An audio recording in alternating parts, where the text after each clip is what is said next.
Welcome po sa atin pong subject po na The Doctrine of Christ. So tayo po muna ay manalangin. Pastor Jonathan, open us in prayer. Yes, Father God, salamat po sa Panginoon na muli kami na mag-aaral ng inyong salita sa inyo. Hanggang nawa ikaw nga po kayong manguna sa aming kalagitnaan. Ikaw po ang magbigay ng karunungan at salamat sa amin upang maunawaan at maintindihan namin ang bawat salita aming pag-aaral. Salamat din po, Panginoon, sa aming kabuhay ng aming tagapagturo ng Jesus na kayo, Panginoon. Salamat, Panginoon, sa bibigay mo sa kanya ng pagkakalaman at karunungan at sa kanyang buhay na patuloy na ibibigay upang kami niya tulungan, Panginoon. Nawa, pagkakataon dyan, ikaw ang sa muna sa amin. Binabalik namin ito, pangalan ng Jesus. Amen. So sa manual po natin, ang atin pong pinag-uusapan ngayon o pag-uusapan, what was the death of Jesus Christ for man? Roman number 6 po ng atin pong mga manual. At meron na po tayong natalakay na dalawa, tama po ba? Yung una po, it was a ransom o ito po ay katubusan. So binigyan ko po siya ng tema, the significance of death of Christ for mankind. Yung katuturan ng kamatayan ng ating Panginoon Jesucristo sa sangkatauhan.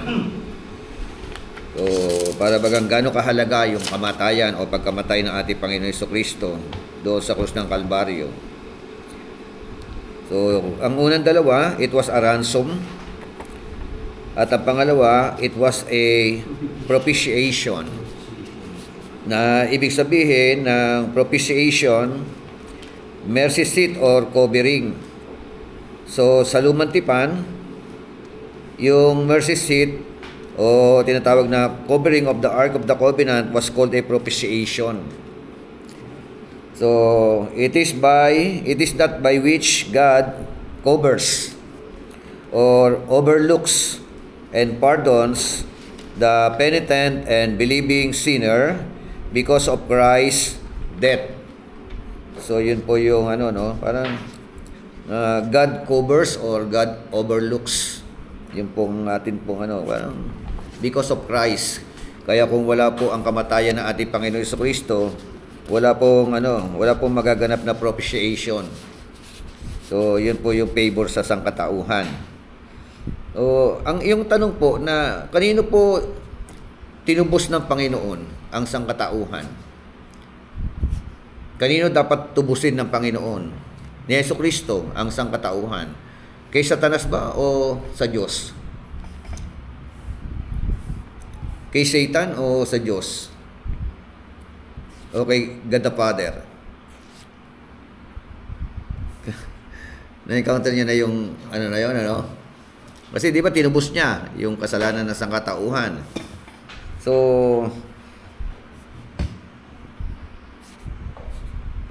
sagot. Ano sagot? Kay God the Father o kay Taning? So, kailangan klaro yung sagot natin. Ano kaya talata na po pwede natin iangkop? Anong talata? Ang magpapatunay na tinubos ni Jesucristo ang kasalanan ng sangkatauhan, kay God the Father. Anong talata? Okay. Ito po yung talata. Tignan natin. Check natin. Revelation chapter 5 verse 9.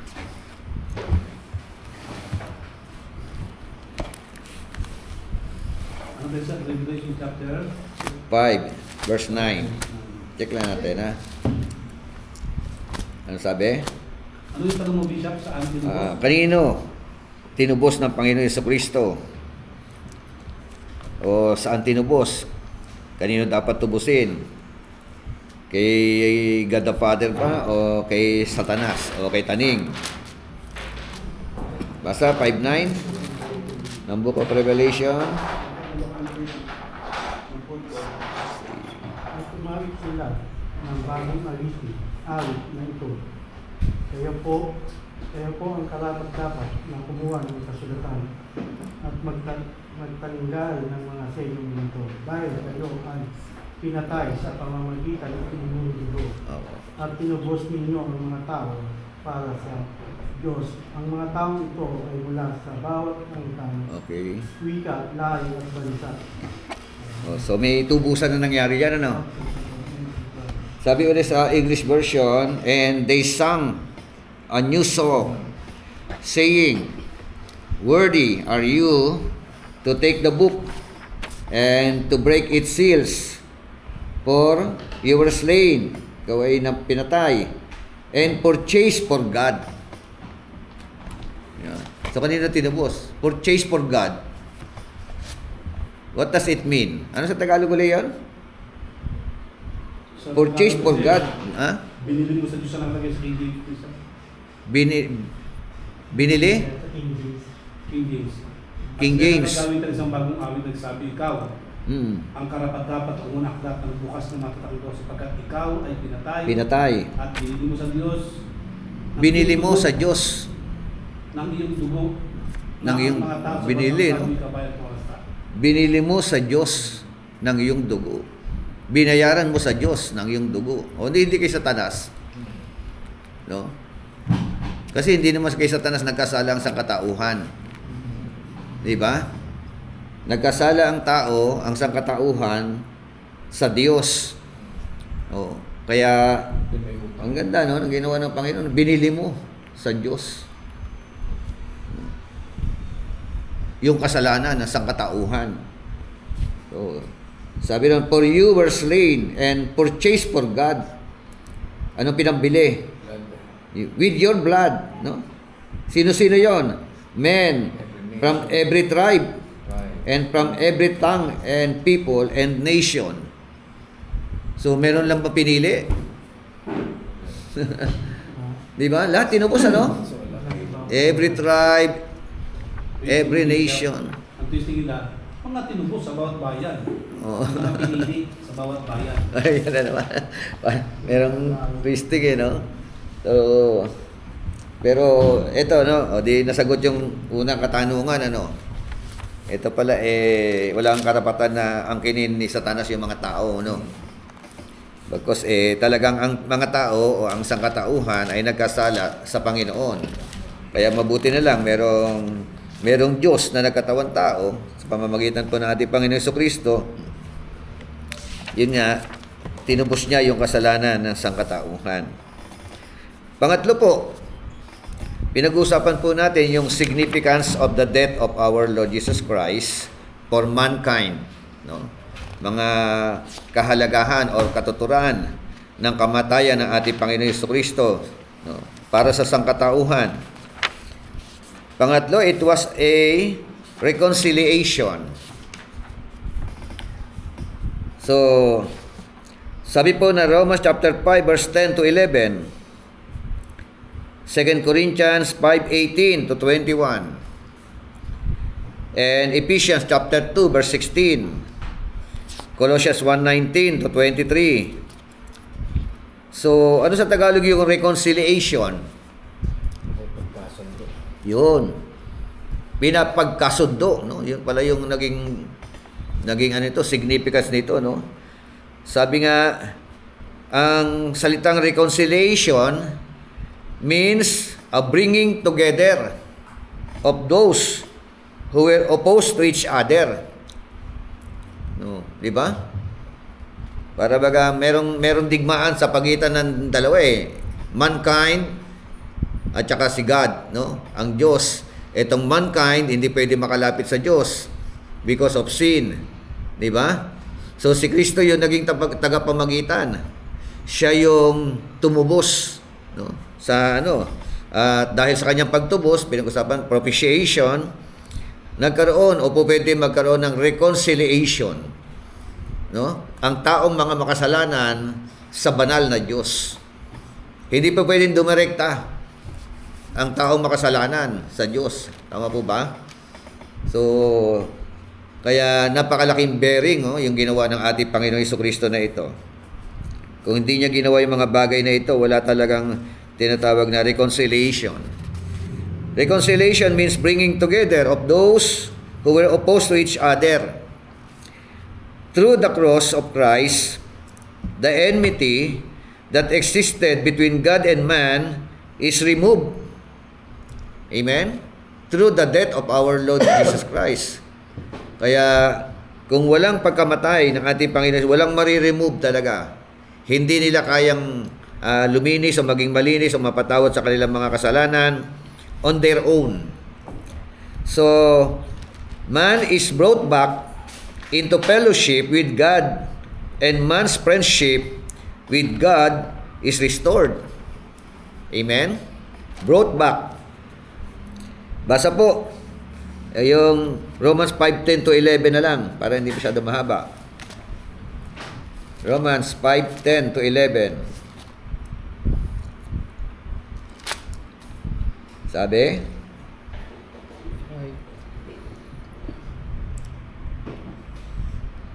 Dati kaaway tayo ng Diyos, pero ngayon, tinanggap na niya tayong mga kaibigan sa pamamagitan ng pagkamatay ng kanyang anak. At ngayon, mayroon na tayo magandang relasyon sa Diyos. Tiyak na iniligtas niya tayo sa kaparusahan at pamamagitan ng buhay ni Kristo. Hindi lang iyan nagagalak tayo sa relasyon natin sa Diyos. Ngayon dahil sa ginawa ng ating Panginoon Jesus Kristo. Amen. May balik na ang magandang relasyon natin sa Diyos at sa Kanya. Amen. So sabi nga, no? Verse 10 to 11, for if while we were enemies, we were reconciled to God through the death of His Son, much more, having been reconciled, we shall be saved by His life. And not only this, but we also exalt in God through our Lord Jesus Christ, through whom we have now received the reconciliation. Amen? So, ito po, of course, pertaining to the Roman Christian, to the Christian in Romans. Naranasan nila yung tinatawag na reconciliation. Yung pagbabati. Merong namagitan para magkaroon ng pagbabati o nagbati yung pong dating magkaaway. Ang Diyos naman hindi nangaaway eh. Naging kaaway lang ang tao dahil nga yun nga, nagkasala, Si Lord hindi nangaaway, lagi siyang faithful eh.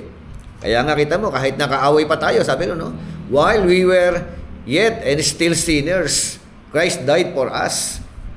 Kita mo, yung na yun, ang ganda ng naging ng Panginoong Jesucristo na ito. Sa kabila ng tayo mga makasalanan pa, namatay siya sa atin, para sa atin, alang-alang sa atin, para magkaroon na tinatawag na reconciliation. Lahat ito gawa ng ating Panginoong Jesucristo. Okay. Basa pa talata, 2 Corinthians 5:18 to 21. Ikalawang Korinto, Kapitulo 5, talatang 18 hanggang 21. Sabi? 2 Corinthians 5:18. 18 to 21. Ang Diyos ang gumawa ng lahat ng ito sa pamamagitan ni Kristo. Ibinilang niya kaming mga kaibigan at hindi nakaaway, at pinagkatiwalaan niya kami upang maglingkod, nang sa gayon ang mga tao ay maging kaibigan rin niya. Amen. Ang ibig sabihin sa pamamagitan ni Kristo, ang mga tao ay ibinilang ng Diyos na kaibigan, at hindi na niya tinatandaan ang kanilang mga kasalanan. At kami naman ay inatasan niyang ipamalita ito. 20. Kaya nga kami, mga sugo ni Kristo, ang Diyos mismo ang nakikiusap sa inyo sa pamamagitan namin. Kami nakikiusap sa inyo alang-alang kay Kristo. Makipagkasundo kayo sa Diyos. 21. Hindi nagkasala si Kristo, ngunit alang-alang sa atin, siya itinuring na makasalanan, upang sa pakikipag-isa natin sa Kanya ay maging matuwid tayo sa harap ng Diyos. Amen. So, ang ganda ng bulay-bulayan Kung namnamin mo talaga yung mga sinasabi ng mga salita ng Diyos. Sabi nga uli dito, now, all these things are from God. Yung galing kay Lord? Yung act of God. No? Biro ba, no? Yung mga bagay daw na ito, yung kaligtasan kasi galing kay Lord eh. Di po ba? Ayan, good afternoon po. Andyan po ba kayo? Pastora Asher, Sister Cynthia, Pastora Eunice. Welcome po sa atin po pag-aaral sa hapon po na ito. Balikan ko lang po, no? Ang binabasa po natin talata, 2 Korinto, Kapitulo 5, talatang 18 hanggang 21. Now, all these things are from God. Ano yung galing kay Lord? No? At sabi nga, who reconciled us to Himself through Christ and gave us the ministry of reconciliation. Amen. So, sabi nga, galing kay Lord, inisyatibo ng ating Panginoon, at sa pamamagitan daw po nito, nagkaroon daw po ang sangkatauhan ng tinatawag na pagkakataon to reconcile. Paano nagkaroon ng reconciliation? Through our Lord Jesus Christ. No? At sa mga nakipag-reconcile, sabi ron, and gave us the ministry of reconciliation. Amen? So, magiging instrumento rin tayo ng Panginoon. For us, individually, kung ikaw ay nakapag-reconcile na kay Lord, meron ng tinatawag na pagbabati. Nakipagbati ka na sa Panginoon, gagamitin ka rin ng Panginoon Diyos para yung ibang tao na kaaway pa ng Diyos ay maging kaibigan din ng Panginoon. Di po ba? So, ngayon, ang tanong, ilan na ba ang mga tao na sa pamamagitan mo, dating kaaway ni Lord, naging kabati na ni Lord? Diba? So, sa verse 19, namely, that God was in Christ, reconciling the world to Himself. Verse 19, sabi sabi nga, ang Diyos, sa pamamagitan ni Kristo, meron lang ginawa? Ibinilang ng Diyos bilang kaibigan. Yung sangkatauhan daw po ay merong pagkakataon to reconcile with God through our Lord Jesus Christ. Not counting their trespasses against them. And He has committed to us the word of reconciliation. No? Ano yung nakakomit sa kanila? Ngayon, dahil tayo po ay nakipag-isa na sa Panginoon, na-reconcile na tayo, meron tayong mandatos. May atas. No? Bawat isa po sa atin. When you become a Christian, dapat maging instrumento ka ng Panginoon Diyos. No? To reconcile other people. Yung mga nakikipag-away kay Lord. Kaya tayo, lahat ng effort gagawin natin, di ba? Kahit sino yan, wala tayong pinipili. Politician man yan, policeman yan, no? Basagulero man yan. Kasi wala silang ibang pag-asa kundi ang ating Panginoon Jesucristo. Therefore, we are ambassadors. Tingnan mo nga katabi mo, mukha bang ambassador? We are ambassadors for Christ, of Christ, sabi as though God were making an appeal through us. We beg you, on behalf of Christ, be reconciled to God. Alam mo, matindi yung ni Pablo, nakikiusap ako sa inyo sa kahabagan ng Panginoon. I beg you, we beg you, in behalf of Christ. Makipagbati na kayo sa Panginoon. Amen? At sa verse 21, He made Him who knew no sin to be sin on our behalf, so that we might become the righteousness of God in Him. Amen? So, ito po, tandaan niyo po yung talata na ito, yung 5:21 na ito. To prove that the Lord Jesus Christ, wala po siyang kasalanan. No? Sabi roon is, He made Him who knew no sin to be sin on our behalf.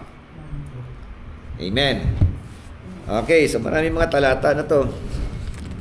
3 na yon. Ano yung mga significance ng death of our Lord Jesus Christ sa sangkatauhan? Una, it was a ransom. Pangalawa, it was a propitiation. Pangatlo, it was a substitution. Pangapat na pala. Yung pangatlo, it was a reconciliation. Ransom, di ba? Kaya ngayon, substitution. Parang naalala natin, basketball ito, no? Substitution. Substitute, letter D.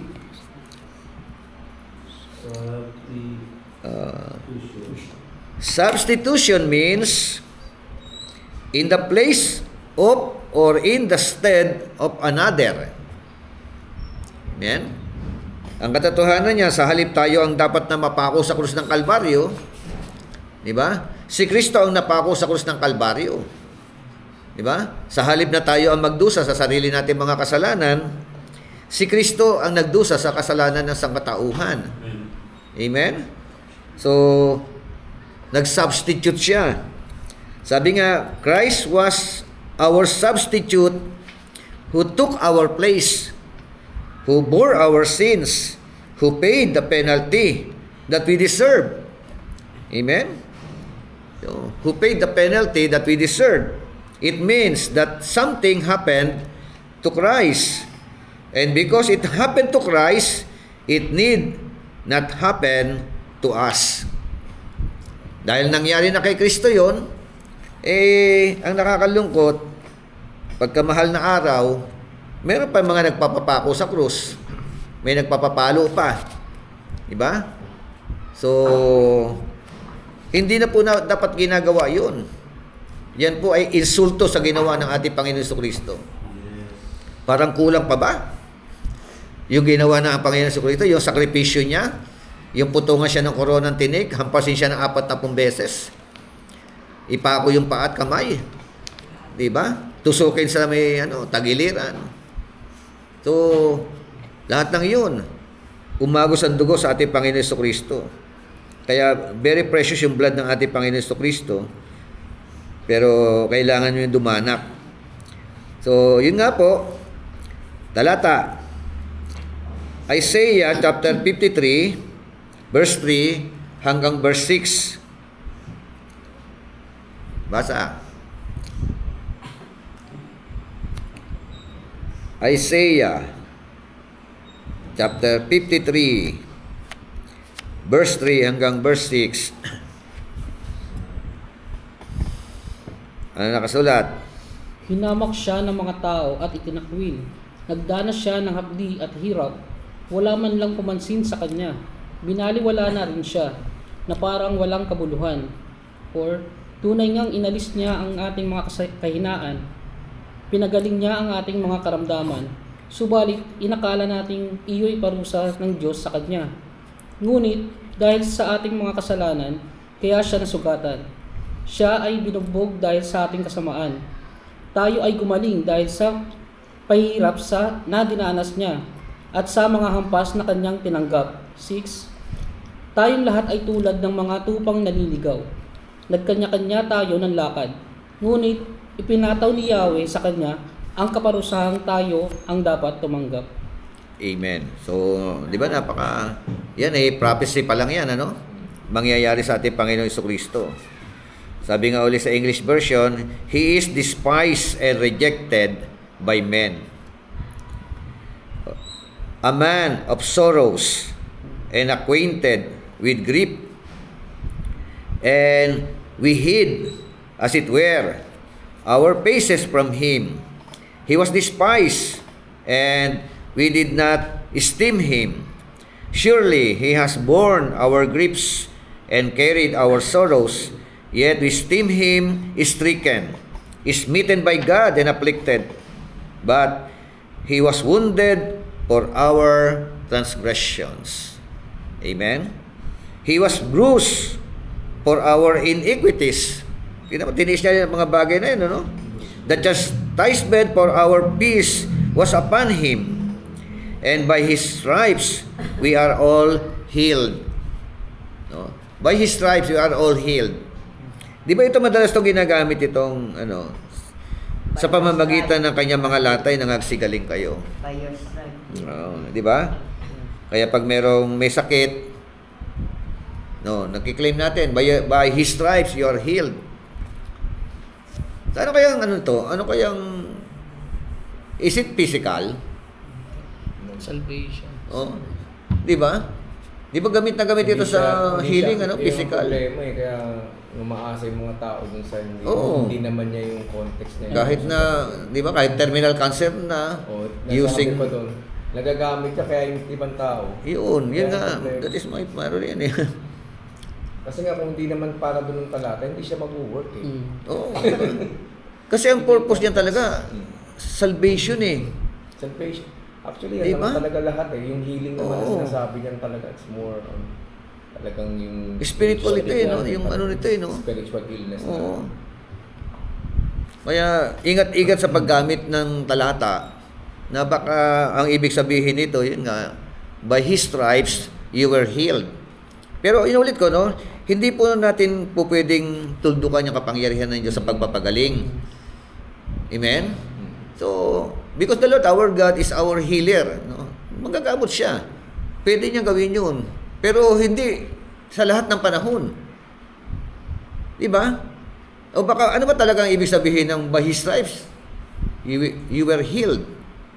We are all healed. Bishop, narinig ko po yan sa isang doktor o sa isang pastor na yun daw po mga latay ni Lord is yan daw po, kung ilan daw po yung latay niya dyan, is yun yung mga klase ng Ang sakit. sakit. Lahat ng klase ng sakit. Matinding Yung interpretation yun. Ando yun, yung halimbawa, diabetic. Opo, yung mga ganun. Sakit sa puso. Ang daming karamdaman, hindi lang. Yan nga, obserbahan lang natin. Yung iba, wala na doon. Hindi, wala na. Noon. Paano yan? Ang daming mga pastor na namatay sa sakit sa puso. Ang daming pastor na namatay sa, di ba? Ang namamatay sa sakit. Sakit.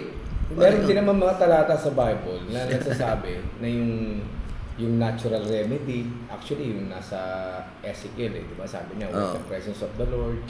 So maraming ways si Lord to heal. Para gumaling. Para Oo, gumaling. di ba? Nandiyan yung mga natural... Herbal, pwede rin. Di ba? Nandiyan na lahat eh. Pero yung paasayan mo yung tao na gamitin mo yung mga talata sa Bible na hindi naman yun ang ganyang gustong sabihin. Di ba kayo, hindi kayo isa to sa naabuso, no? Isa na naman dyan sa naabuso. Pagkakalayo niya sa Diyos. Hindi kasalanan ng tao magtampo siya. Kasi ang may problema yung tao Yung nagturo, di ba? Nagpaasa, tama, nagpaasa. Ang tao, kaya ngayon yung sinabi natin kanina, dapat tayo ambassador. Hindi tayo dapat tagapagpalayo. Pero may mga taong nakapagpalayo sila ng tao sa Diyos. Dahil sa maling pagbibigay ng kahulugan. Ilang problema ngayon. Yun nga. Sabi ko, ano ba to? Ano ba ibig sabihin itong So by His yung nga, stripes? tama po yung sinabi niya, Bishop hindi naman natin tinutuldukan. Ako rin, di ba? personally, sa family ko, talagang Pwede. naranasan ko yung healing ng Panginoon Pero, tingin ko naman may mga appropriate verses na pwede mong i-remind sa sarili mo, Lord, na kung ito nga yung tauhan ng kapitan, pinagaling nyo po. Ito po sila Bartimaeus, Diba? pinagaling nyo Yun po. nga, yung mga Baka gano'n. po naman pwede pong maranasan yung kagalingan nyo na ginawa. Healing talaga yun, di ba? Yung po yung mga talata na nagpapataas ng ating pananampalataya. Yes. Pero yung gagamitin mo yan, Ito nga para iniisip ko talata. Sabi ko, hindi ano ba talaga to? siya. Kung dami-dami talata sa Bible na nag-inspire, Yun. nagpapataas ng faith natin. Na hindi naman yung talaga para sa atin. Pero makikita mo, that is the way of the Lord. Na magpagaling ng tao. Diba? Ito kasi hindi sigaling din, sa kasalanan to Yung nga, ang issue nga dito. Kasalanan. Wala kasing healing dyan sa kasalanan. Hindi physical eh. Kung meron man kasing healing na sinasabi, Oo. yun ay ginawa ng Panginoon na parang sinasabi niya na pwede natin gawin. Di sinabi nung sa Marcos 16 din. Meron, may isa Ayun. pa. Panginoon, nagkaparmakamay. Kayo ng mga So kaya, pero ito, kung gagamitin Ito in particular. Ito na naman, pumasok na naman itong talata na to. Mali, pagka ginaya ito sa healing ito. By stripe tayo pinagaling, so wala nang karamdaman mo, pinagaling ka. By His stripes. No? Anong purpose ng... Tapos aasa yung may mga sakit. Oo. May iba pa talaga, may mga nangyayari, magdodonate sila eh. Kasi yung placebo effect pa eh. Nakaramdaman kasi talaga namumdamin sa'yo habang tumatanda ka magkakaroon. Nauubos yung kayamanan eh, dodonate nila. Tapos wala namang mangyayari. Diba? Ayun ang... Yun Kaya nga. talagang na-exploit talaga Siguro, yung ano. Bishop, ang Yun, sinasabi, yung word of God. siguro po, Bishop, ang sinasabi dyan is, maglinis ka ng mga kasalanan. Pero, Bishop, para gumaling yung sakit. Parang ano eh, parang... Hindi po siya ganun. Dahil Hindi. yung kasalanan Basta mo, pa rin eh. ginamit na sa- Hindi mo kaya... Santiago na naman yun. Meron Santiago, di ba? Oo, walang trade-in eh. Ito, Bishop, Kasi kasi talaga tayo yung sinasabi sa wala yung Isaiah. physical. It's only Wala. sin. Isa ito, Bishop, Kasalanan. ano to? Sa context kasi nito, Alin? kasalanan. Anong tunay na talata? kanyang dinalang ating karamdaman. Oo. Oo. Diba? Oo. At dinalang ating kapanglawan. Oo. Ngayon ay siya ating pinalagay, sinang pasinaktan Diyos at nilamati. Sa unahan kasi, nasa verse 2, Tingnan mo ah. tunay na kanyang Okay, sige, dinalang ating karamdaman. So, sickness ito eh. Ano mo eh, claim mo Tapos, yan. ang dito sa ano, Halimbawa. sa verse 5, sa magitan kanyang lating sigaling tayo. Oo. So kaya parang lalabas na karamdaman, nagsigaling kayo. Kaya kinukonek nila. Pero kung So, kasalanan ka, parang hindi ano to, ka Bishop? gagaling. Parang may double purpose naman to eh, itong Eh, verse na to eh. Kasi ito, karamdaman, nagsigaling. Oo. So ibig sabihin, kung sa kasalanan, Yun nga. talagang Halimbawa, Oo. sige, lagay natin karamdaman. No? Dinala niya lahat ng ating karamdaman. Ano ibig sabihin? Hindi na tayo, yung hindi na tayo magkakasakit? O, katulad yan, di ba? Kasi nga, di ba yung, madalas nga, di ba, may sakit. O, i-claim natin yan. Ay, pinagaling ka na sa iyong karamdaman. By His stripes, you were healed. Ang ibig sabihin siguro dito, Bishop, na you have power ng Panginoon, yung karamdaman mo na gagaling din siya sa kasama niya na parang dinala sa krus ng Kalbaryo. Na magkakaroon ka Dinala niya. Halimbawa. Pero hindi ibig sabihin na hindi ka na magkakaroon ng karamdaman. Hindi naman gano'n. Ayun Pero talaga. talagang Pero ano hindi yan, natin pwedeng asahan. discussable yung ano na Oo. yan. Parang malinawan talaga natin. Titignan mo talaga yung purpose of prophecy. Oo. What is the purpose of prophecy? Oo, salvation Yung talaga purpose kasi eh. ng prophecy talaga, Oo. the all problem of human being is sin. Yan talagang walang gamot. Kaya yung prophecy na yan ng Isaiah is intended. Substitute nga eh. So, Substitution. lalabas yung karamdaman dito, kasalanan pa rin ito. Kasalanan talaga ano eh. Kasalanan talaga Oo. sa sin. Pinaka-safe na interpretation talaga. Kasalanan. Sin, kasalanan ng sangkatauhan. No. Kasi nga, pinasa niya yung kasalanan natin. Ay, hindi rin naman natin pwedeng i-trade in yan na o pag gumaling Minsan, iba kasalanan, gagaling yung sin, parang- ay yung karamdaman. Hindi ganun eh. May Oo. versikulo ba na ang karamdaman ay bunga ng kasalanan? Hindi lahat. Kasi may Ay, sa John chapter 9. May prince kasi akong ganun narinig eh, na Hindi, ito, yun John chapter karamdaman 9. ng bunga ng kasalanan. Pero ba versikulo ganun tayo mabasa? Hindi, meron ng issue. Ito, example. John chapter 9. Tingnan natin. Yung bulag. Oo. Nagtatanong ang mga tao, bakit yan? Kung meron, kung Sino ba may problema? versikulo ba na ganun ang sinabi? Parang wala talaga yun. Gusto Ah? niya. Kung mga gusto hindi siya, pero meron bang versikulong sinabi o naalala natin nabasa sa Bible na ang karamdaman ay bunga ng kasalanan? Yung parang mababasa ba? Na ganun ang pagkakasulat. Meron ba tayo meron ba nakakaalala sa inyo? Wala. Parang wala ako nabasa ganun eh. Hindi naman kasi lahat ng kasalanan eh. Katulad yung isasabi mo, Santiago 5, di ba? Chapter 5. Ito kanina dyan, chapter 9. Ang issue ron, sabi ng mga tao, sino ba nagkasala? Bakit nagkaganyan yan? Di ba? Siya ba o mga magulang niya? No. Pero sabi doon, ito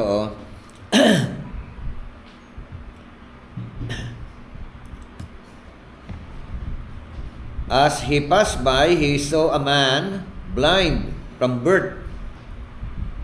And his disciples asked him, Rabbi, who sinned, this man or his parents? That he would be born blind. Kasi ang isip nila, pagka merong karamdaman, palo na agad.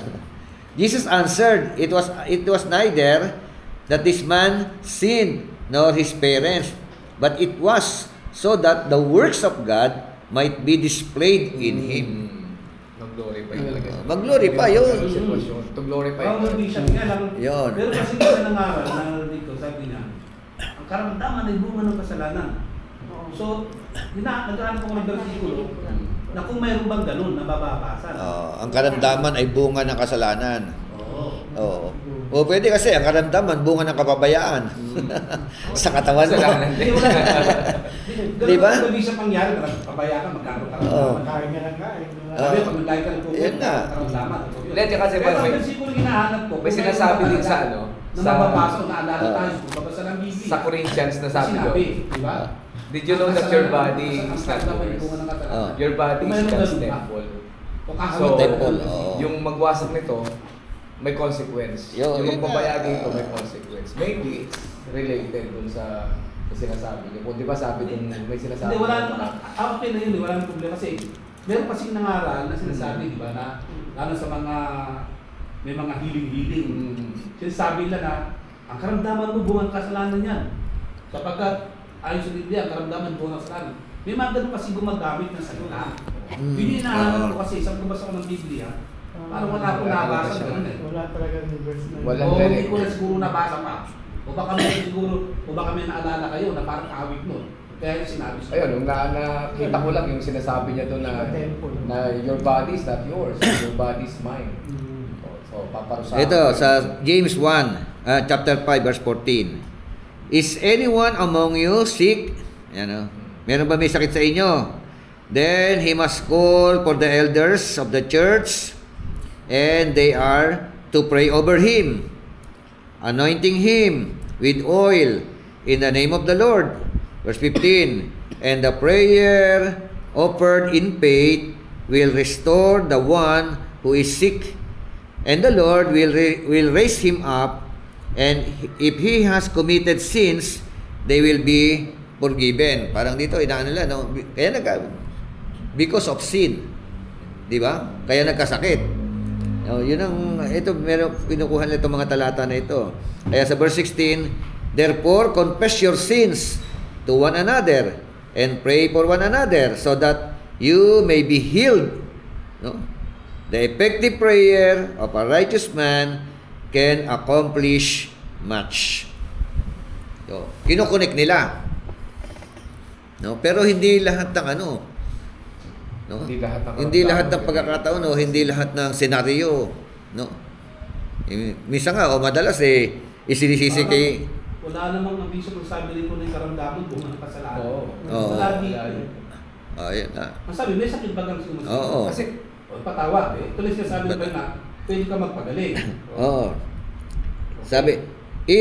Sabi ng verse 15, if he has committed sins, they will be forgiven him. Sa Tagalog, ang panalangin ng pananampalataya ay magliligtas sa sabihin, pagagalingin siya.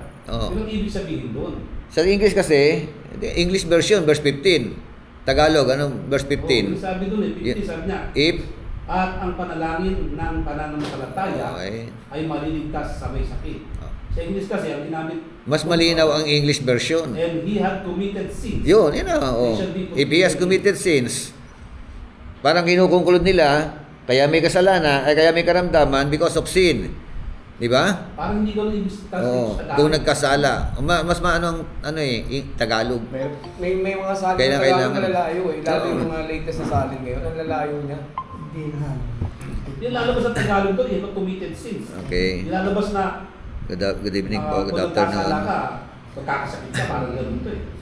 Kasi kung papasya mo talaga yung kasalanan, no, kakasal, dami-dami mga, di ba, gumagawa na gano'n. Oo. Kaya sila ng katawan nila eh. Kaya hindi sa Kaya, Diba, parang makikita mo, napaka-unfair mo naman doon. Ito mga to, Ang lalakas eh. No? law ng law na ano.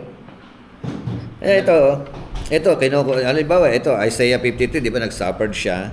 Kay Peter naman, 1 Peter 3:18, for Christ also suffered once for sins. No? The just for the unjust, that he might bring us to God. That is the purpose eh. Kaya siya nag-suffer. Kaya siya naparusahan. Di ba? Upang ang tao na makasalanan ay maibalik sa Diyos. Parang hindi siya pero pag-versikulo na patay karamdaman dinala sa krus eh. Parang meron pa akong nabasa. Wala matandaan eh. Ang ating kasalanan kasama dinala sa krus. Sa Oo. di pa rin nabasa. Yung kasalanan. O kasalanan talaga. Siya, yun nga. Hindi, karamdaman din siya. Ang karamdaman. Oh. Karamdaman, parang kasama din nasa krus. Oh. Hindi ko lang ano kung saan Ayun, check mo yung mga talata kung para malaman kung anong klaseng karamdaman yan. Parang sa Pedro yata yun. Sa pa rin nabasa ko. O kasi meron din kay Pedro yan yung Isaiah 53 na yan Galatians 2:20. I have been crucified with Christ. It is no longer I who live, but Christ lives in me. And the life which I now live in the flesh, I live by faith in the Son of God, who loved me and gave Himself for me. Amen? So, yun ang tugon ng, ng mga tinubos. Dapat, kasama ako na pako. Parang, deklarasyon niya, with Christ, At hindi na ako nabubuhay sa akin. Si Kristo na ang nabubuhay sa katauhan ko. At ang buhay na ipinamumuhay ko ngayon, sa laman, nabubuhay ako sa pananampalataya sa anak ng Diyos. Ganda ng deklarasyon ni Pablo, Sino yon? Who loved me and gave Himself for me. Kaya, yun ang tamang tugon. Okay, so ilan tayo nasa online dyan? 5 na kayo dyan. Okay na, pang-4 na yon, substitution. Pang-5, it was an atonement. So meron tayong 5 significant of Christ's death for the humankind. Una, it was a ransom. Pangalawa, it was a propitiation. Pangatlo, it was a substitution. At pang-4, it was a reconciliation. At ito yung pang-5, it was an atonement. Ano yung atonement? Basa nga John 1:29.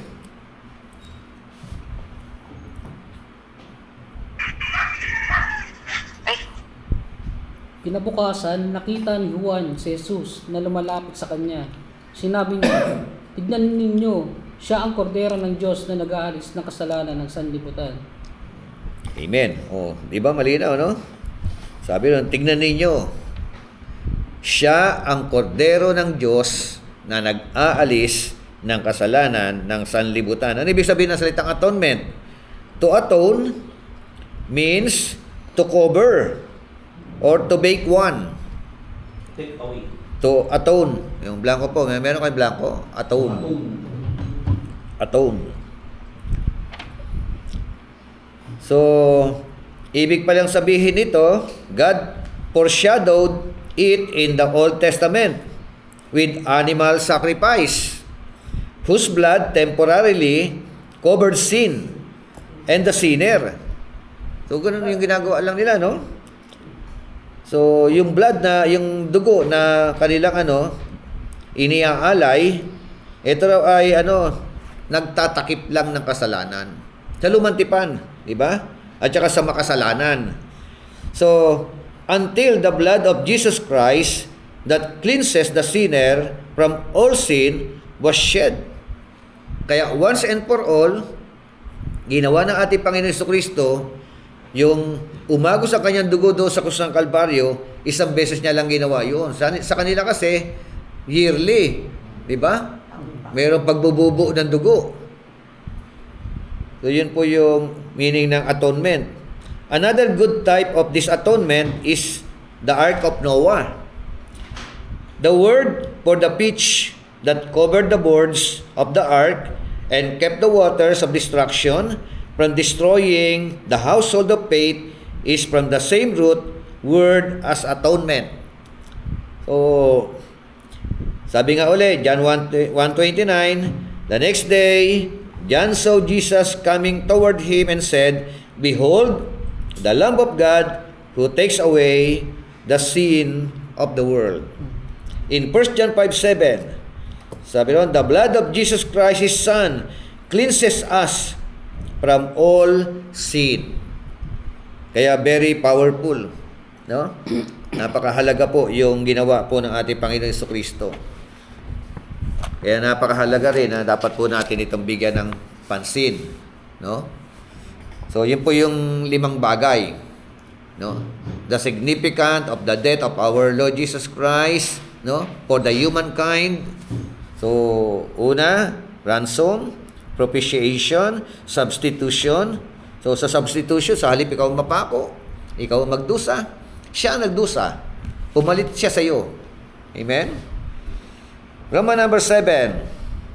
What are the benefits of the atonement? Ano po ang mga benepisyo ng salitang atonement? So, letter A, the first benefit is all about pardon. Pardon. To pardon means to receive forgiveness or remission of a penalty. Yan pala ibig sabihin ng pardon. Diba katulad yan, nung dati merong ganyan no? Pagka, halimbawa, bibitayin ka na. Pagkatapos, tatawag yung presidente. Diba? Isang tawag lang ng presidente, yun ang pinakapag-asa mo. Pag hindi tumawag yan, tuloy ang bitay mo, alas 3 ng hapon. Patay ka. So, to pardon means to receive forgiveness or remission of a penalty. The penalty was paid by our Lord Jesus Christ. Yan po yung mga talata. Acts 10:43, Acts 13:38-39, Jeremiah 31:34, Micah 7:18-19. Basa muna 10:43 ng Aklat ng Mga Gawa.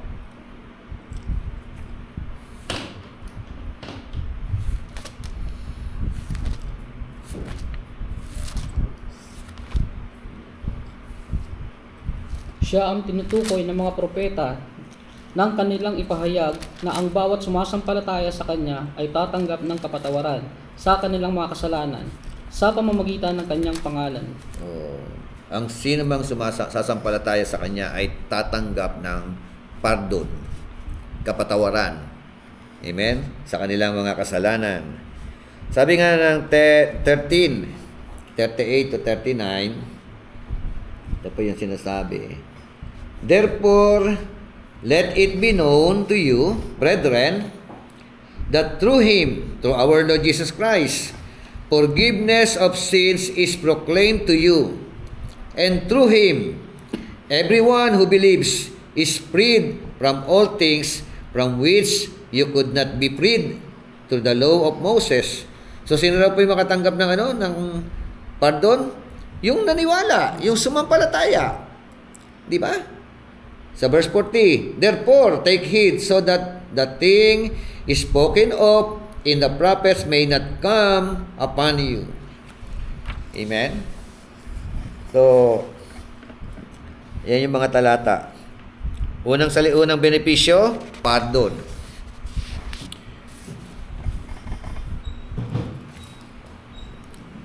In Jeremiah chapter 31 verse 34, for I will forgive their iniquity, and their sin I will remember no more. Amen? Okay. Pangalawa ang benepisyo ng atonement. Yung salitang justification. Justification. In justification, man is pronounced just and declared righteous. Amen? Yun pala sa justification, it is just as if I, sabi ron, never sinned. Yun ang Ang justification, sabi nga pagkakaloob ng katarungan, it is the action of showing or declaring righteous in God's sight. Basa po, Romans 5:1-2. Romans chapter 5, verse 1 hanggang 2.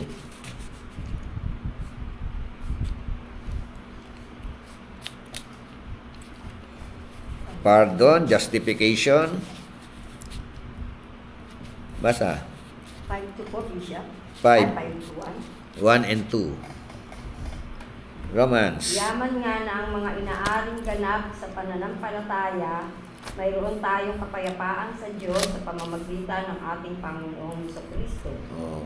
Sa pamamagitan din naman, niya'y nagkaroon tayo ng ating pagpasok sa pamamagitan ng pananampalataya sa biyayang ito na diyan ay nagsisilagi tayo at nangagagalak tayo sa pag-asa ng kaluwalhatian ng Diyos. Amen. Inaring ganap. Diba? Sa Tagalog, ano? Pag-aaring ganap. Justification. Therefore, having been justified by faith. So, paano raw nagkaroon ng justification? Sa pananampalataya. At yung mga na-justified, may kapayapaan sa harapan ng Panginoon. We have peace with God. Through our Lord Jesus Christ. No? Siya yung susi, no? Through whom also we have access by faith into His grace, no? In which we stand and rejoice in hope of the glory of God. Another benefits, no? Ano pa? Regeneration. Ito mga bagay na ito, dapat itong maranasan ng mga mananampalataya. Eh, yung iba basta tanggapin lang daw, ligtas na. Di ba? Walang process. Pag namatay, na makasalanan, ligtas pa rin.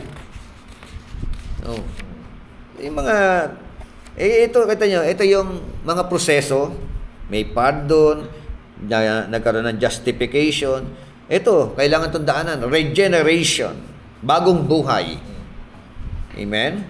In regeneration, man is born anew, experiencing a spiritual birth into the kingdom and family of God, receiving a new nature.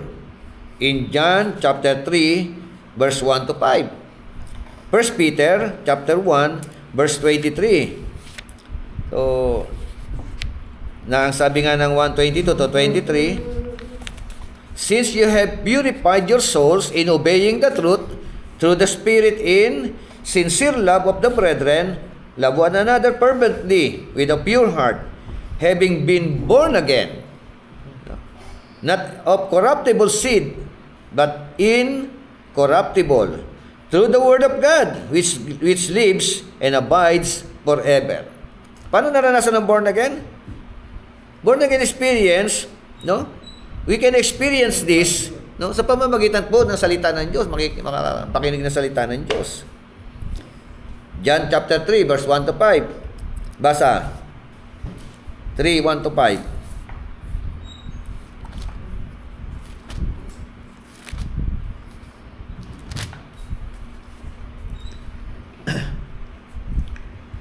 Sabi rito, now there was a man in the Pharisees named Nicodemus, a ruler of the Jews. This man came to Jesus by night and said to him, Rabbi, we know that you have come from God as a teacher, for no one can do these signs that you do unless God is with him. Jesus answered and said to him, Truly, truly, I say to you, unless one is born again, he cannot see the kingdom of God. Sumagot na naman si Nicodemus sa verse 4. Nicodemus said to him, how can a man be born when he is old? He cannot enter a second time into his mother's womb and be born again. Can he? Verse 5. Jesus answered, Truly, truly, I say to you, unless one is born of water and of the Spirit, he cannot enter into the kingdom of God. Ano yung verse 3? Except a man be born again, he cannot see the kingdom of God. Tama? Ang verse 5, ano sabi ng verse 5? Tandaan mo, ang sinabi kong ito, maliban ang isang tao ay ipinanganak sa pamamagitan ng tubig at ng Espiritu, hindi siya makakapasok sa kaharian ng Diyos. So, yung sinasabi din ng tubig, anong except a man be born of water and Spirit. Anong Ayun nga. paanong application ng sinasabi? Magkakaiba, no? Ang interpretation nila dyan. Yung iba, sabi nila, water baptism. Baptism ba yan? Or Iba? ano ba siya? Oo. Yung iba, ang sabi, water, symbolical ng Word of God. Word of God. Oh. Ano ang tugma? Mm. Ano yung angkop na interpretation talaga diyan? According to the context. Water ba talaga siya or Oh, symbolism siya? ano siya? Except a man be born of water and spirit. Kasi nakakaano yan eh. Kailangan talaga ng yung clarification tsaka stand. Ano ba siya talaga? Water ba talaga siya? Ano talaga yung ayon sa konteksto dapat ma-interpret. Kasi ang subject na pinag-uusapan nila, sabi po ni Jesus Christ, ano? Yun nga, sa verse 3. Jesus answered and said to him, Truly, truly, I say to you, unless one is born again, he cannot see the kingdom of God. Seeing the kingdom of God, you must be born again. Tapos ang sagot ni Nicodemus, ito yung sagot niya, how can a man be born when he is old? He cannot enter a second time into his mother's womb. No? Diba? Yan sabi niya, paano ipapanganak na muli yung tao? Papasok pa ba siya uli sa tiyan ng kanyang ina? Oh. Tapos ano sagot ni Kristo? In connection sa sagot ni Nicodemus, ha? Sabi ni Lord, Jesus answered, Truly, truly, I say to you, unless one is born of water and of the Spirit, he cannot enter into the kingdom of God. Kasi Very, very controversial. Kasi ang word na ginamit hindi naman hindi siya tawag dito. Hindi siya submerged eh. Sabi niya born in water. Oh, born. Yung word na ginamit, born, hindi naman pinalublob o hindi. Kasi inutos nila yung sa Hindi water baptism. Hindi siya baptism. Oo. Kasi napaka-specific naman ang utos sa Great Commission. Yun, talaga Oo. baptism. Pero yan,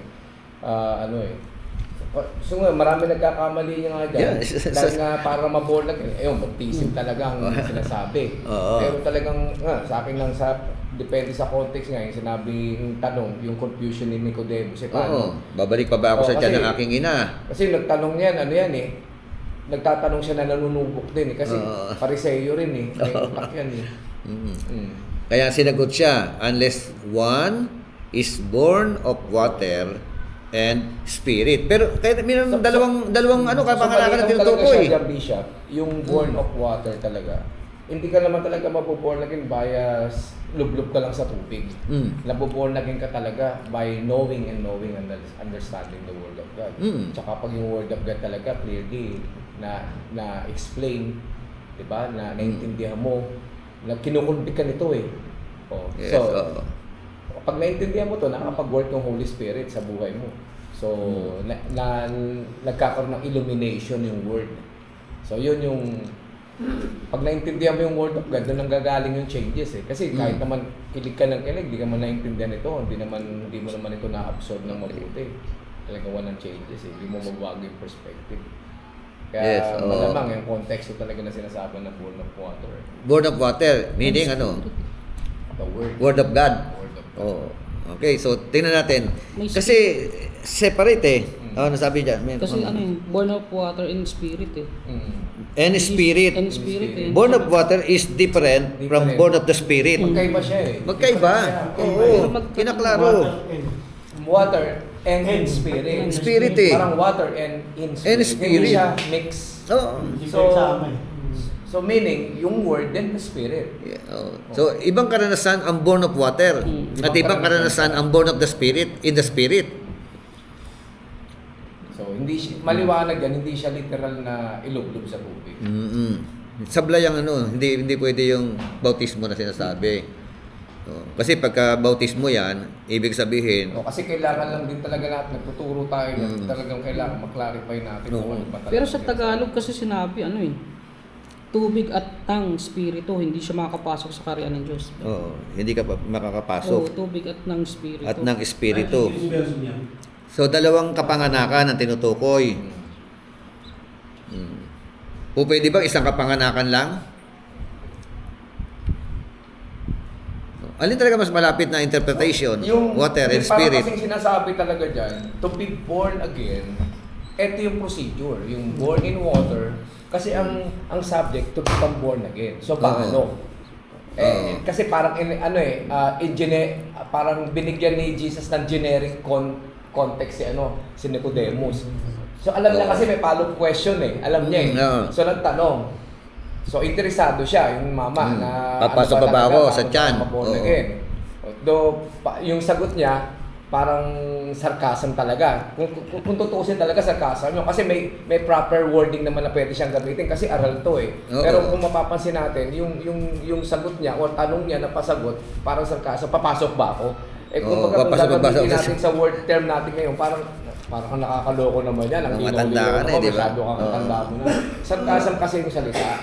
So, talagang sinagot niya with wisdom talaga yan. Kaya yung sinabi niya na born with water and spirit, yun yung para ma-born again. Kasi ang tanong kasi ang sabi, water and spirit. So para diba? ma-born again ka, so kailangan ipanganak ka sa tubig tsaka sa spirit. Tsaka sa yung spirit. Dito kasi hindi siya, ang sabi siya born again lang sa umpisa. So pwede. So na-confuse Diba? yan, na-confuse si How? paano? Nilinaw ng Panginoon. Born of water And spirit. Para ma-born again. Kasi ang niya kasi doon, parang papasok ako ikalawa. Yun ang isip niya. Kasi doon hindi masyadong malinaw. In verse 5, malinaw lang niya. How to be born again? Ang sabi niya, born of water and Kasi spirit. malamang alam ni Jesus na marami magkakamali. Pasok ka, mag-born again tayo.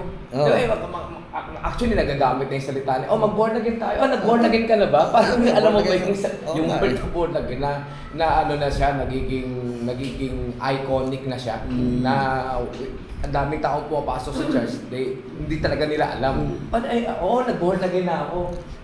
Diba parang? So, in-explain ni Jesus, siguro, concerned siya sa magbabasa ngayon, sa mga mag-aaral ngayon. So, ito yung way para ma-born again ka. You must be born in water. Pero ito Water. nilinaw ng Panginoon Kung yung way paano maligtas sa 15 tsaka sa 16, di ba? John 3, 15 to 16. Upang ang sino mang sumampalataya sa Kanya ay magkaroon ng buhay na walang hanggan. Sapagkat kayo na lamang pag-ibig ng Diyos sa sanlibutan, kaya binigay niya kanyang bugtong na anak. Doon po pasok yung yung kung paano maliligtas yung tao. Yun din. Yung, halimbawa, pasok natin, John 3:16, prominent, common na talata. For God so loved the world that He gave His only begotten Son, that whoever believes in Him should not perish but have an everlasting life. Halos lahat ng mananampalataya.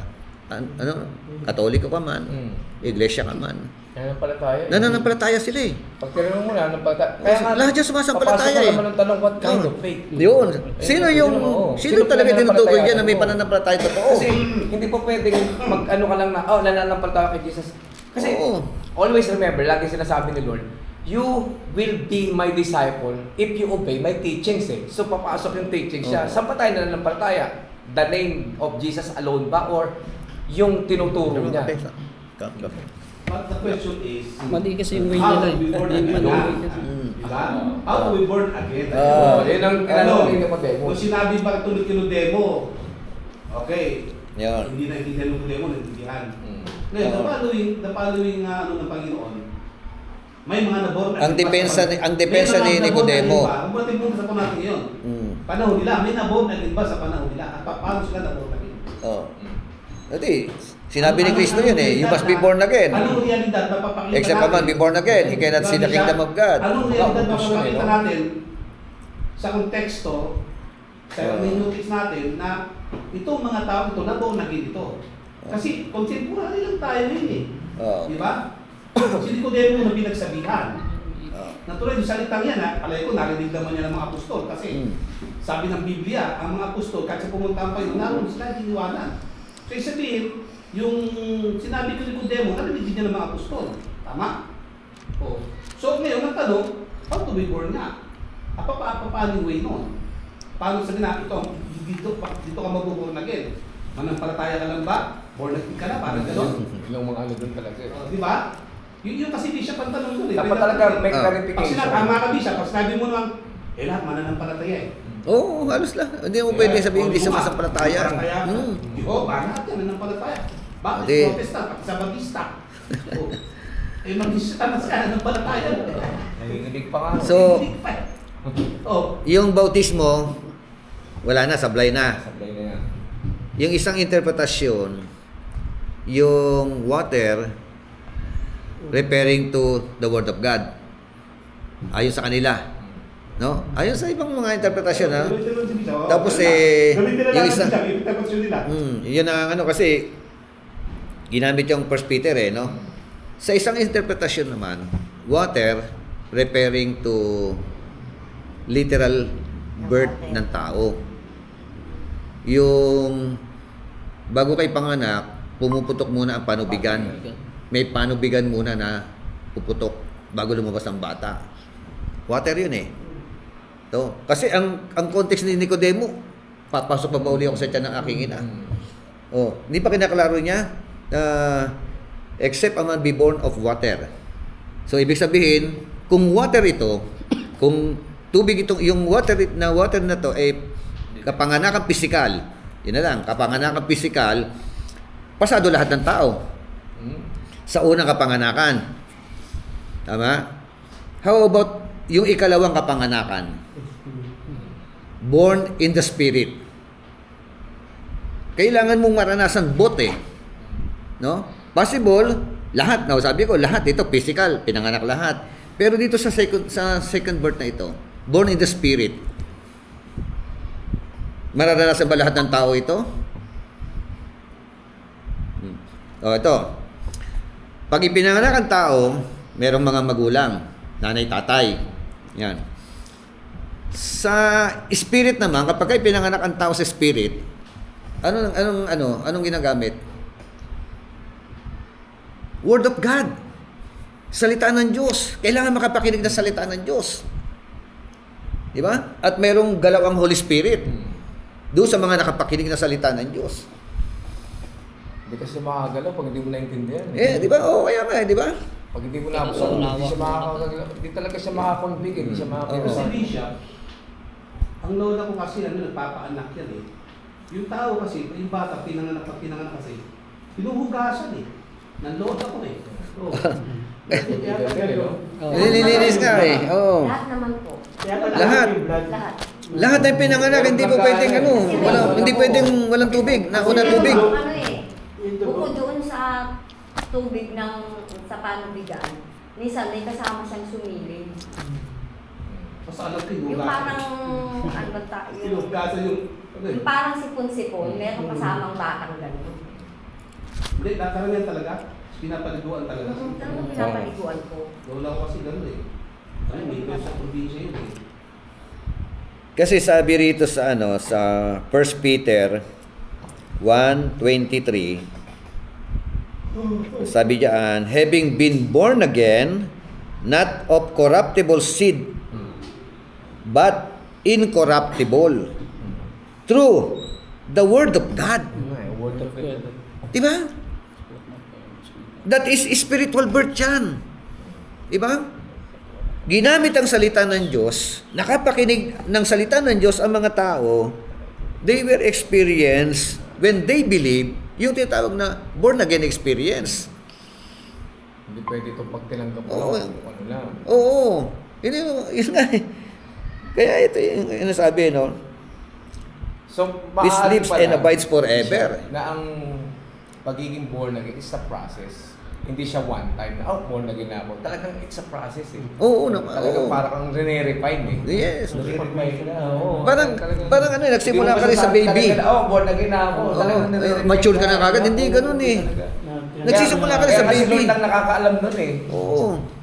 The Spirit lang yung nakakaalam nun. Kaya talaga tayo on process tayo. Hindi mo Yes. talaga pwede sa, ayaw mag-born again. Kasi talagang pinaprocess ka, nire-refine ka eh. Hanggang ngayon, ang sa pag-aaral ko, dito ako tumayo sa stand. Yung born of water, physical birth.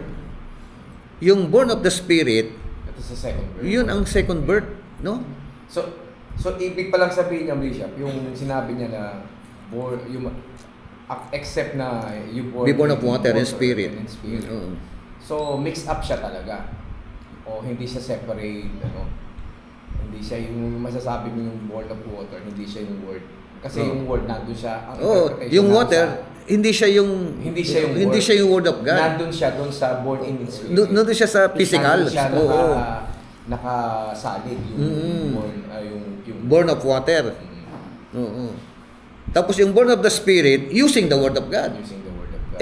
Every person na ipapanganak sa Espiritu, kasi Espiritu, iba yung kapanganak sa Espiritu eh. Kailangan ng salita ng Diyos eh. Di ba? At yung galaw ni Holy Spirit eh. Through that word na napapakinggan so yung nila. interpretation po dyan, hindi yung sinasabing born in water. So literal siya na tayo na Oo. already happened. Parang physical. All of Oo, us. parang Physical. pinanganak ng nanay. Magkakaroon siya dyan Yes, sinabi din naman niya yung sa 6. ng Ha? Sa verse 6, sinabi Oh, din niya. ayun. Oh, kada.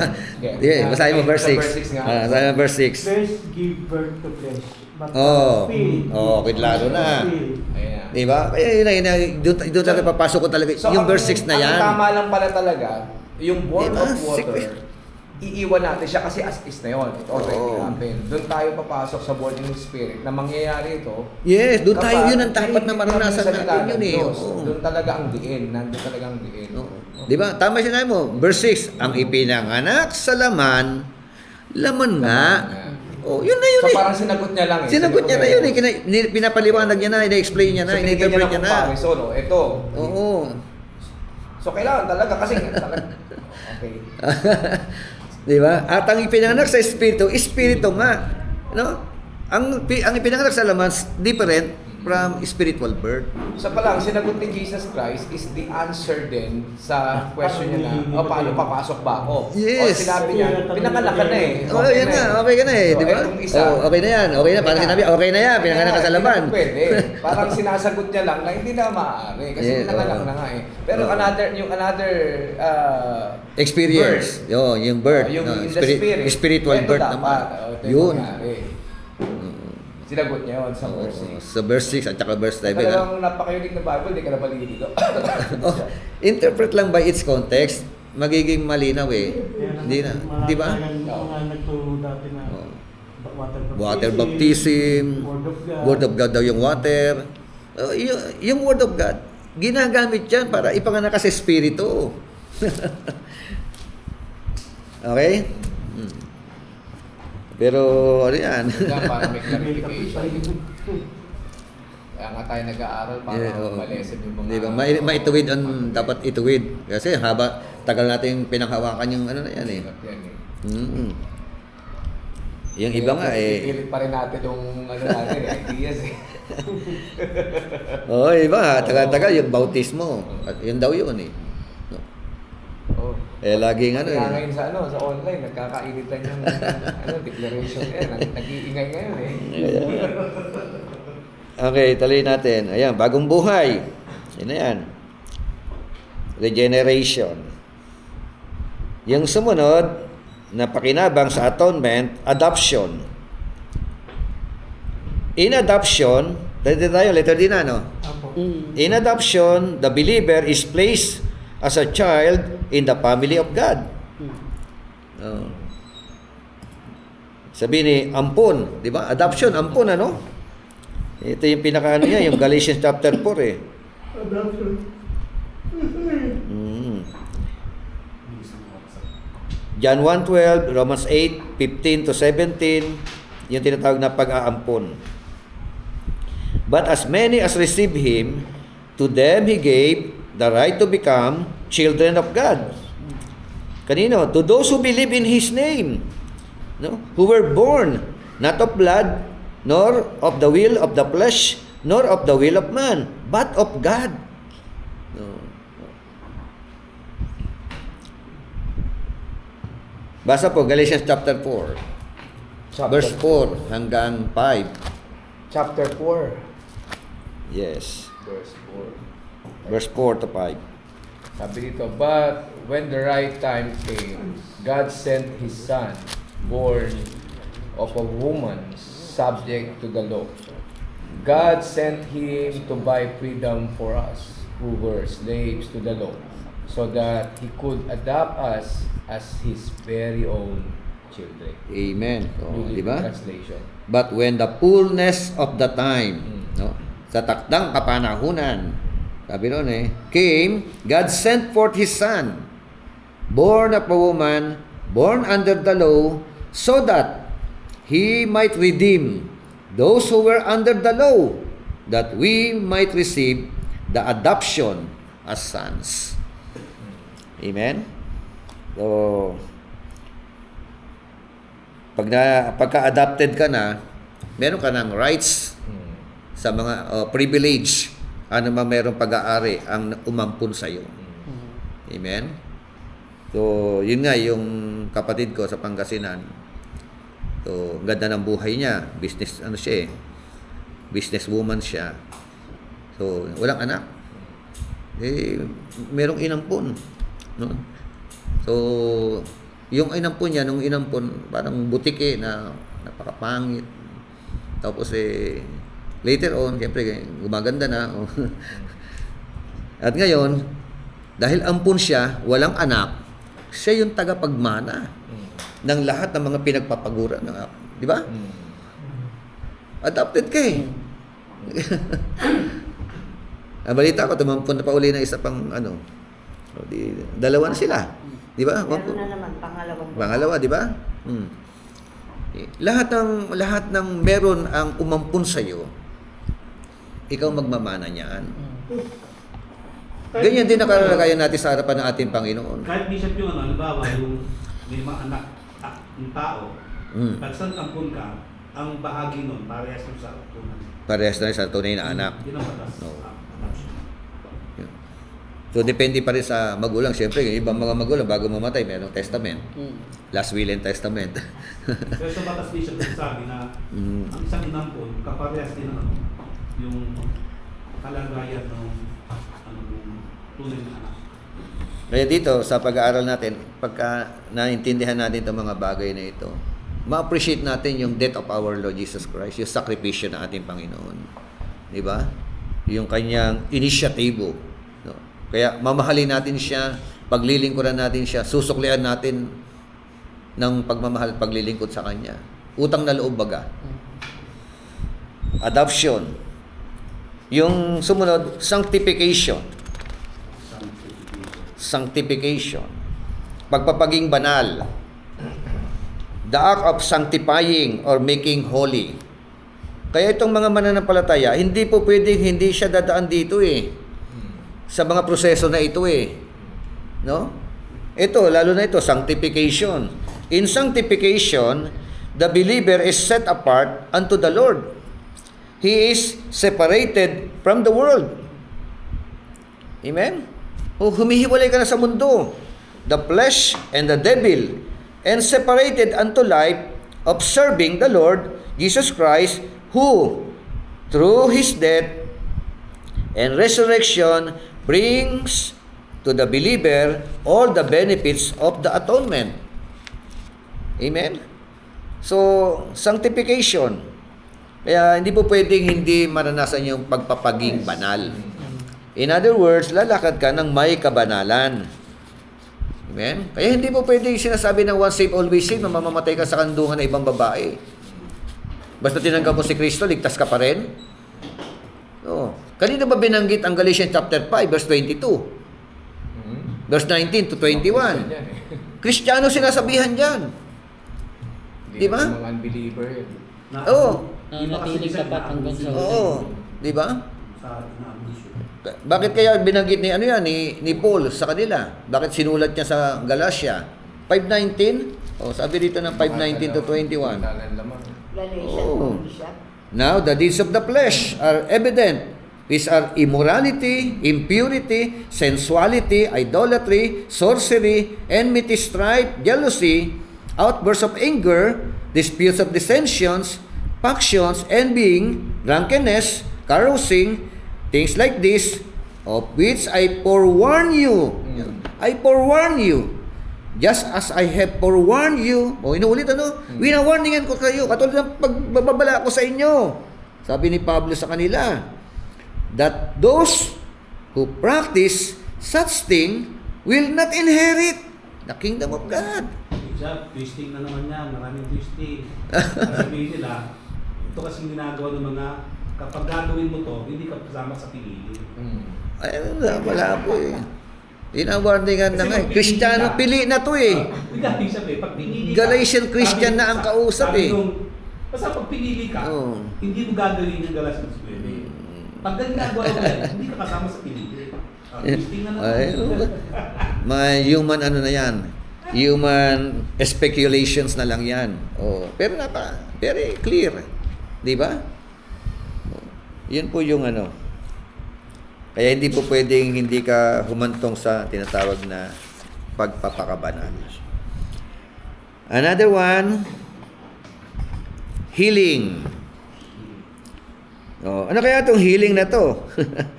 Ayan, kanina pinag-usapan natin healing, ano?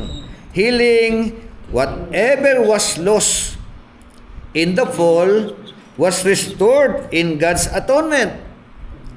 It is a complete victory over all the works of darkness.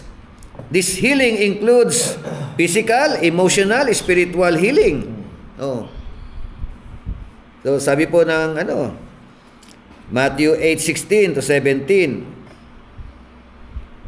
Yan po yung mga benepisyo, no? Ano 'yon? Pardon, justification, pardon, pagpapatawad, justification, pagkakaloob ng katarungan, regeneration, pagbabagong buhay, adoption, pag-aampon, sanctification, pagpapaging banal, healing, pagpapagaling. No? Okay. Dagdag natin. What makes the cross of Jesus Christ so meaningful? Yung oras pa naman. Letter A, the cross of Christ is the most significant event in history. So, sabi nga, notice the emphasis on the cross in the New Testament. Number 1, the cross in Romans. Ano raw po ang cross ni Kristo para sa mga Romano? Romans chapter 5 verse 6 hanggang 12, 18 to 19. Ang cross pala ni Kristo, ayon sa aklat po ng Roma, it is a manifestation of the love of God. Manifestation of the love of God. Kapahayagan ng pagmamahal ni Kristo o ng Diyos. Ano pa? It means of reconciling us back to God. Yun pala ang kahulugan, ano? Ayon sa Roma. Ano pa? It is the judgment of God on one man for the sins of many. One man, di siya? One man, Kasi go on dito. referring to our Lord Jesus Christ. God on one man Oh, one man for the sins of many. for the sins of men. Verses 18 to 19. Ganun siya. Okay na. Yun po pala yung bearing nun, yung cross na ayon sa Book of Romans. How about the cross in Corinthians? The cross in Corinthians, it means the wisdom and the power of God to those who believe.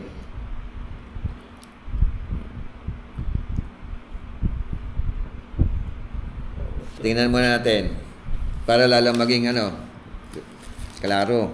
1 Corinthians chapter 2 verse 17. 1 Corinthians chapter 1 verse 17. Tingnan niyo. The message of the cross.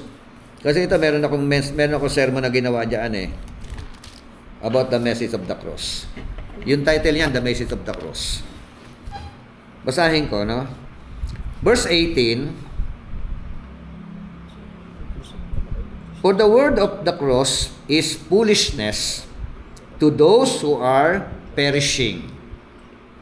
But to us who are being saved, it is the power of God. No. Ang mensahe raw ng krus, ito raw ay kamangmangan. Kanino? Sa mga mapapahamak. Pero, sa mga maliligtas, ang mensahe ng krus, it is the power of God. Amen? So, sa verse 19, for it is written, I will destroy the wisdom of the wise, and the cleverness of the clever I will set aside. Verse 20, where is the wise man? Where is the scribe? Where is the debater of this age? Has not God made foolish the wisdom of the world? For since in the wisdom of God, the world through its wisdom did not come to know God, God was well pleased through the foolishness of the message preached to save to those who believe. Verse 22, for indeed, Jews ask for signs and Greeks search for wisdom. So, ang mga Hudyo raw, naghahanap sila ng mga palatandaan. No? They were looking for the signs. Ang mga Griego, searching for wisdom. Mahilig sila sa debate. Debater yung mga yan. No? Kaya, Maraming Grego hindi sa Pilipinas. so, sa verse 23, sabi ni Paul, but we preach Christ crucified to the Jews a stumbling block. Ang ipinapangaral namin, si Kristong napako sa krus. Para sa mga Hudyo, stumble sila dito. Stumbling block ito para sa mga Jew. Yes. Diba? Ayaw nila sampalatayanan si Kristo. And to the Gentiles, yung message of the cross, foolishness yan. Huwag natin pag-usapan yan. Diba? Kamangmangan yan. Ayon sa mga sa mga Gentiles ito, sa mga Greeks. Pagdating po ng verse 24, but to those who are called, both Jews and Greeks, Christ is the power of God and the wisdom of God. Amen. Sino raw? To those who are called, no? Those who believe. Hudyo ka man o Griego ka man, si Kristo, siya yung kapangyarihan ng Diyos at karunungan ng Diyos. Oh. Ayaw nila kilalanin ito. Mga Griego, marurunong, matatalino, debater mga pilosopotasyo. Pero, hindi nila alam, mangmang sila sa harapan ng Panginoon. Kasi nga, ayaw nilang kilalanin yung wisdom of God. Christ is the wisdom of God. The message of the cross is the wisdom of God. Ang mga Jew naman, they were looking for the signs. Di ba? Mahilig sila sa palatandaan ng mga Jew. Di ba? Humihingi ng mga sign yan So, pero doon sa mga sumasampalataya, ano raw ang mensahe ng krus? Ano raw? The message of the cross is the power of God and the wisdom of God to those who believe. Meaning to say, pag ikaw Jew at hindi ka sumampalataya sa Panginoon, stumbling block yan. Pero pag ikaw Jew, sumampalataya ka sa Panginoon, the power of God yan. Diba? Gentile ka, sumampalataya ka sa Panginoon. O Greeks ka, sumampalataya ka sa Panginoon. No. Wisdom of God yan. Diba? Kaya, wala nang pagkakaiba ang Jew at saka Griego. Amen? So, sumampalataya kayo pareho sa Panginoon, pareho nyo maranasin mga bagay na ito. Pero kahit Jew ka, hindi ka sumampalataya sa Panginoon, no? Griego ka, hindi ka sumampalataya sa Panginoon, foolishness sa kanila yan. Kaya very powerful ang mensahe ng Panginoon. Yung krus, very powerful. Amen? So, sabi nga, the wisdom of God to those who believe. Pero, how about to those who do not believe? Next, in Corinthians, the message of the cross is the foolishness and weakness to those who do not believe. Number 3, the cross in Ephesians. The cross in Ephesians, the means of reconciliation of Jew and Gentile. Amen? Not just reconciling us to God, but us to all other men. Yun pala ang mensahe ng krus sa book of Ephesians. Ito ay reconciliation, pakikipagbati, Hudyo ka man o Gentile. Amen? At hindi lamang kay Lord no? Magkakaroon ka ng tinatawag na reconciliation to other people. So, pwede po ba yan na meron kang reconciliation with God and at the same time, marami kang kaaway? Di ba? So, meron vertical and horizontal relationship yan. If you are reconciling with God, ang susunod na hakbang, reconciling to other people. Amen? Amen siya. Di ba marami kaaway kasi gusto nila kaaway. Ganun eh. Ganun sabi nila eh. Di ba marami kaaway? Gusto ko, inaway ko sila. Di ba gusto ko kaaway? Yun na, ano. Next, the cross in Philippians. The book of Philippians. It is the supreme example of Christ's humility as the servant of Jehovah. Supreme example. Grabe yung kanyang humility rito. Chapter 2, di ba? Ng book, verse 5 hanggang 11. Na bagamat siya ay nasaan yung Diyos.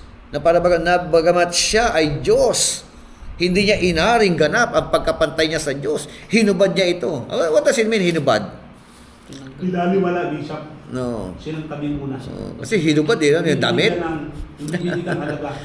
Hindi niya Binigyan halaga. ginamit o hindi niya ano. Hindi niya binigyan halaga muna.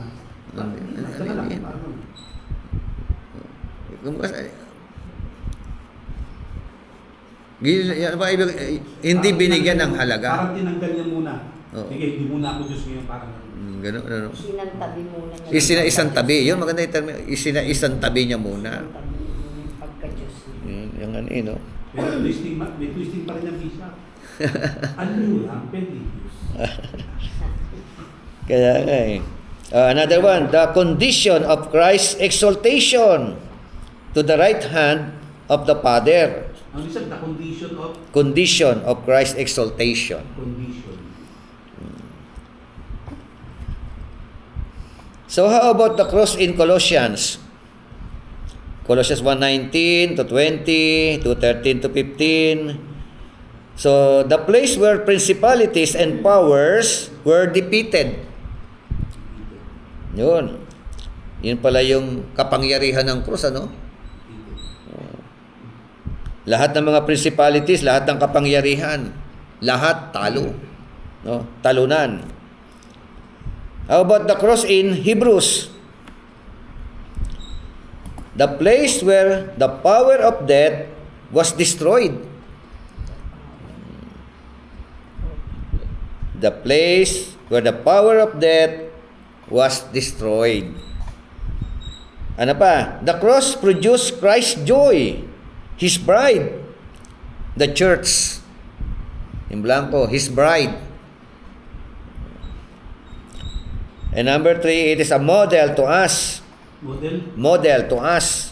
Is a model. Not to become worried or discouraged in the way of the Lord.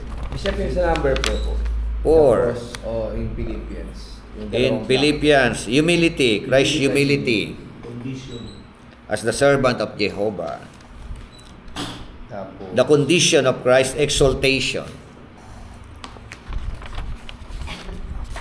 Okay.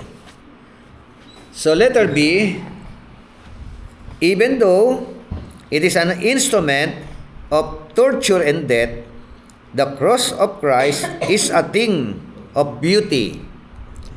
It is a thing of beauty because of what is accomplished for us. No?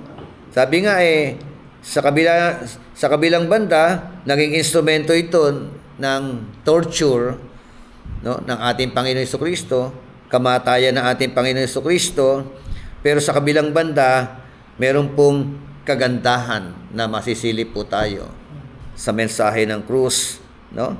Ito po yung mga kagandahan na mga naganap.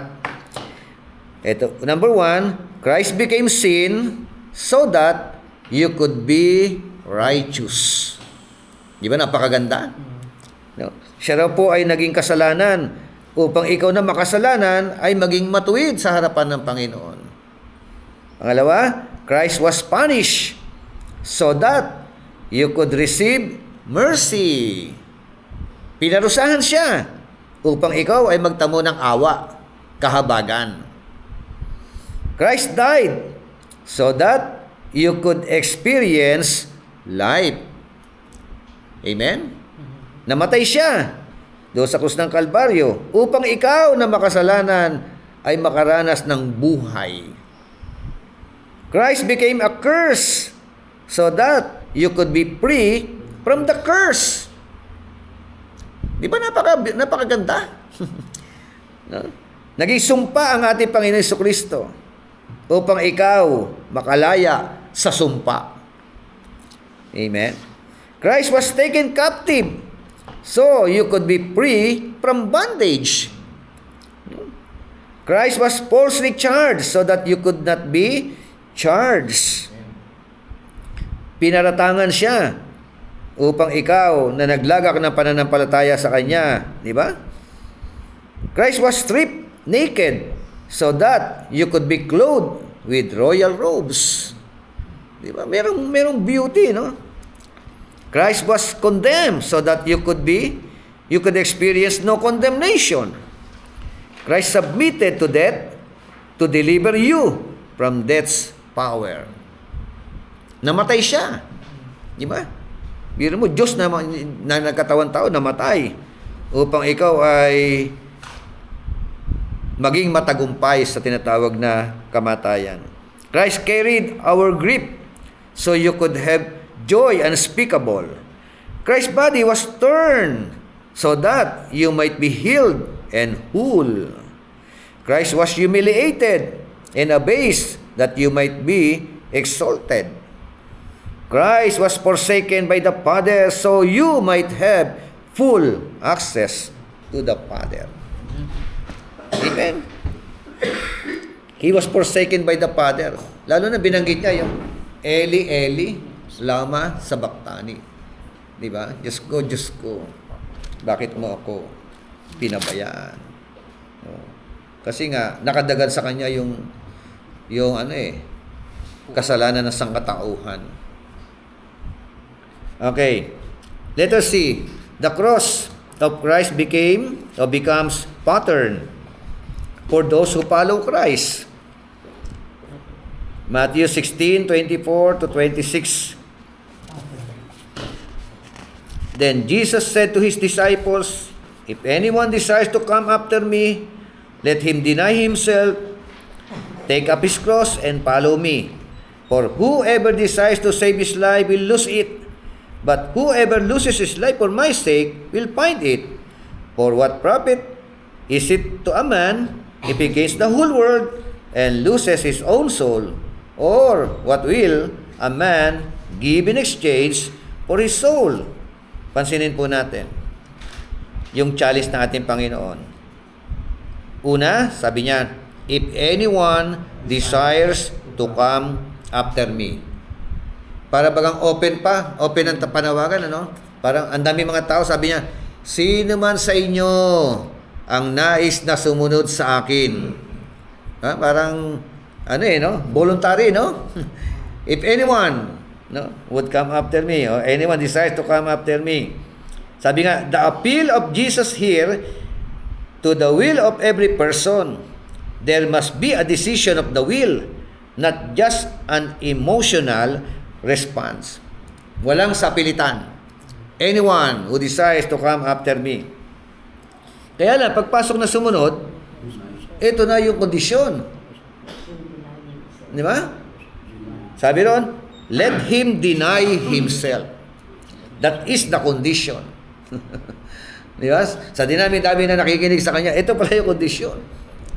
Talikuran mo yung sarili mo. Ano ibig sabihin nito? The appeal of Jesus here is to the law of self-preservation. There must be a willingness to deny ourselves life and be willing to live for others. Sumunod na kondisyon, take up his cross. The appeal of Jesus Christ here is to be willing to suffer shame for the sake of Christ and to identify with Him in His death. Yun pala ibig sabihin ng take up His cross. Diba? Ibig sabihin, handa ka, willing ka na mag-suffer. No? Amen? To suffer shame, alang-alang kay Kristo. Diba? At handa kang ma-identify ka as Christian, followers of our Lord Jesus Christ. Hindi lamang yun, identify with Him in His death. Yun ang hinihingi eh. At yung, and follow me. The appeal of Jesus here is to follow Him by faith, believing that He will only lead us into abundant life. Amen? Amen. Okay. Tuloy ko to? Oh, next week na to. Next week na. What happened to Christ after His death? Yan ang pag-usapan natin. Ano nangyari kay Kristo? Ano na? Pagtapos niyang mamatay. Ano po kayo muli? Di ba? Ayan, yun ang ating susunod na pag-uusapan.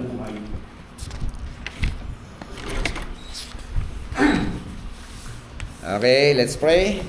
Yeah, Pastor Eric, was us in prayer. Maraming salamat po, aming Diyos Ama, sa iyo pong kagandahang loob sa amin. Maraming salamat po your wisdom, Panginoon, na binibigay. Thank you so much also, Holy Spirit, for guiding us. Give us, Lord, the understanding, Panginoon, na maintindihan yung salita mo.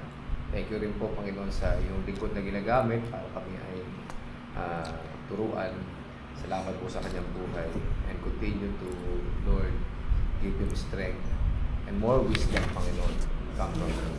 Maging kami rin po, Panginoon, na mga nag-aaral nito. Salamat kasi, Panginoon, alam ko, gagamitin mo kami mightily, Panginoon, effectively, Panginoon. Hindi lang para ipangaral lang yung gospel, effectively, Panginoon, kundi para rin po idibang po yung mga maling aral na nagpapahirap po sa church. Salamat po ng marami, and we give you all the glory, honor, and power and praise in the name of Jesus Christ, our Lord and Savior. Amen. Amen. God bless po. Okay na